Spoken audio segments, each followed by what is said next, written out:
जिच्या कुशीतून या स्वराज्याचं देखलं स्वप्न निर्माण झालं त्या राजमाता जिजाऊ, ज्या महापुरुषाने या स्वराज्याची संकल्पना मांडली ते राजे शहाजीराजे व ज्या वारसदाराने हे देखलं स्वप्न सत्यामध्ये उतरवलं ते राजा शिवछत्रपती व ज्या वारसदाराने हे देखलं स्वप्न आपल्या खांद्यावरती लिलया पेललं ते राजा शंभू छत्रपती. अशा या महापुरुषांना प्रथमतः मी अभिवादन करतो व माझ्या भाषणाला सुरुवात करतो. आज 19 फेब्रुवारी अखंड हिंदुस्थानाचे आराध्य दैवत छत्रपती शिवाजी महाराजांचा जन्मदिन. हा दिन महाराष्ट्रात आणि भारतातच नव्हे तर संपूर्ण जगभरात मोठ्या उत्साहाने साजरा केला जातो. हे हिंदवी स्वराज्य स्थापित करण्यासाठी शिवाजी महाराजांनी आपल्या जीवनात अनेक मोहिमा व लढाया लढल्या. त्यातीलच ही एक महत्वपूर्ण मोहीम म्हणजे शिवाजी महाराजांची आग्र्याहून सुटका.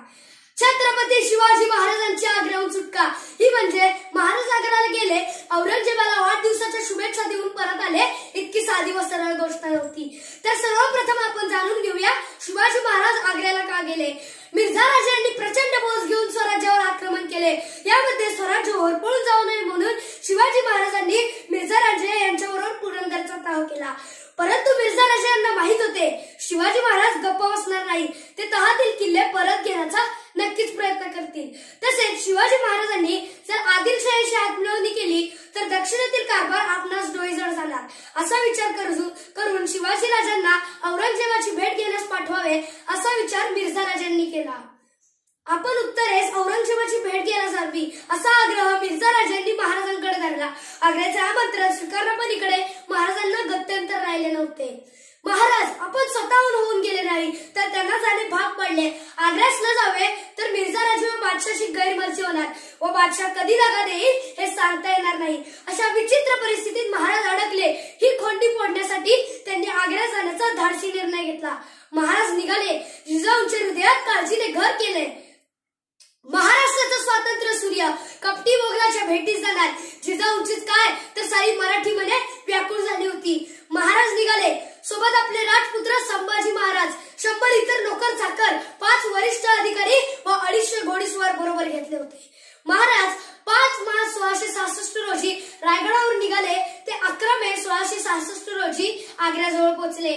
औरंगजेबाने प्रवासात व पुढे राजधानीत महाराजांची बडदास्त उत्तम ठेवली होती, पण प्रत्यक्ष भेटीच्या दरम्यान त्यांना भलत्याच ठिकाणचे स्थान देऊन त्यांचा अपमान करण्यात आला. शिवाजी राजांना ज्यांनी पाठ दाखवली त्यांना सुद्धा वरचे स्थान दिले होते. ही गोष्ट राजांना सहन झाली नाही. औरंगजेबाच्या अन्यायाने राजे संतापले. बादशाहने शिवाजी महाराजांची समजूत काढण्यासाठी काही सरदारांना पाठवले, परंतु राजांचे मन काही शांत झाले नाही. औरंगजेबाने पूर्वनियोजन केल्याप्रमाणे दरबारातले रीतिरिवाज न पाळता अत्यंत सुडबुद्धीने महाराजांचा भर दरबारासमोर अपमान तर केला, परंतु त्यांना आग्र्यामध्ये कैद ठेवण्यात आले.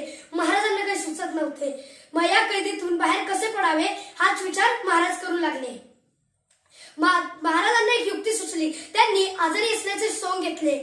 गरिबांना दान धर्म म्हणून मिठाई पाठवण्यास सुरुवात झाली. ही मिठाई एका पेठाऱ्यातून पाठवली जायची. असा नित्यक्रम सुरू झाला.